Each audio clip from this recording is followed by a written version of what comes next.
Level 1, kasta gali lubang, tutup lubang. Level paling kritis. Kita mulai dari level paling bawah, kasta yang paling rame, paling berisik, dan paling bikin stres. Ini adalah kasta gali lubang, tutup lubang. Kehidupan di kasta ini adalah sebuah seni pertunjukan yang tragis. Dari luar, di media sosial, mereka bisa kelihatan baik-baik aja. Nongkrong di kafe, pakai baju baru pas lebaran, bahkan mungkin sesekali ikut tren healing. Tapi di balik layar, kondisi finansial mereka sebenarnya sudah stadium 1, penuh dengan kecemasan dan perhitungan receh setiap hari. Ciri utama dari kasta ini adalah hidup dengan jarum bensin yang selalu di garis merah. Mereka merasakan kelegaan sesaat di tanggal gajian, lalu menghabiskan 3 minggu berikutnya dalam mode bertahan hidup, diakhiri dengan beberapa hari yang penuh dengan kecemasan finansial. Mereka akrab dengan notifikasi dari aplikasi PayLater dan pesan WhatsApp yang diawali dengan, "Bro, soal yang kemarin gimana ya?" Gaji mereka bukan cuma numpang lewat, tapi seperti sudah ditodong di depan gerbang rekening bahkan sebelum sempat masuk. Mereka merasa tidak membeli apa-apa yang mahal, tapi entah kenapa uang selalu habis sebelum waktunya. Pola pikir khas yang berjalan di level ini adalah fokus pada bertahan hidup hari ini. Masa depan adalah sebuah konsep yang terlalu mewah untuk dipikirkan. Tujuan finansial mereka bukan untuk pensiun atau investasi, tapi untuk bisa makan sampai gajian berikutnya dan memastikan semua tagihan minimal terbayar biar nggak ada yang nagih. Setiap pengeluaran kecil dianggap wajar, tanpa sadar bahwa ribuan tusukan kecil itulah yang membuat dompet mereka kehabisan darah. Frasa kunci yang sering lo dengar dari kasta ini adalah, "Gimana nanti aja lah, hidup cuma sekali, YOLO, tenang, masih ada pay later." Dan tentu saja, kalimat sakti andalan, "Pinjem dulu 100." Analisis ilmu lidinya begini, kasta ini adalah sebuah lingkaran setan yang didesain untuk menjebak lo selamanya.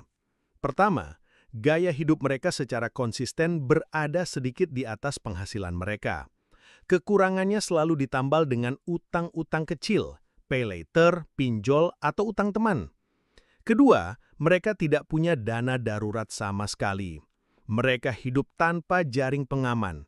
Jadi, satu krisis kecil saja, motor rusak, sakit demam berdarah, atau HP hilang, bisa langsung menghancurkan seluruh bangunan keuangan mereka yang sudah rapuh, memaksa mereka masuk ke lubang utang yang lebih dalam.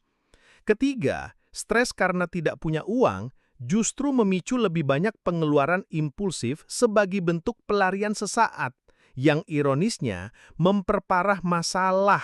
Jadi, gimana cara naik kasta dari level ini?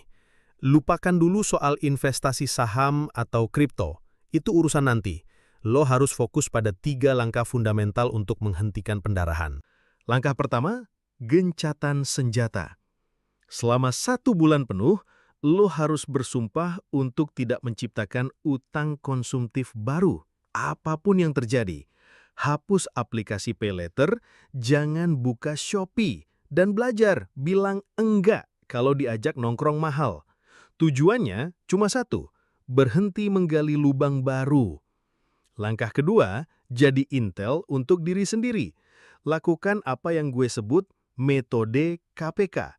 Selama 30 hari, catat setiap rupiah yang keluar dari dompet atau rekening lo. Beli gorengan 2.000, catat. Bayar parkir, catat. Tujuannya bukan untuk menghakimi diri sendiri, tapi untuk mengumpulkan data intelijen. Lo akan kaget melihat kemana saja uang lo menghilang. Langkah ketiga, bangun posko darurat 1 juta pertama. Sebelum lo berpikir untuk melunasi utang-utang lama secara agresif, fokus bangun dana darurat pertama lo sebesar 1 juta rupiah. Simpan di rekening terpisah yang tidak ada akses m-bankingnya. Anggap uang ini haram disentuh kecuali untuk urusan hidup dan mati.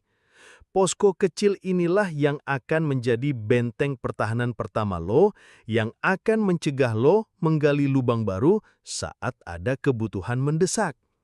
Setelah 3 fondasi ini mulai terbangun, barulah lo siap untuk memikirkan perjalanan menuju kasta berikutnya.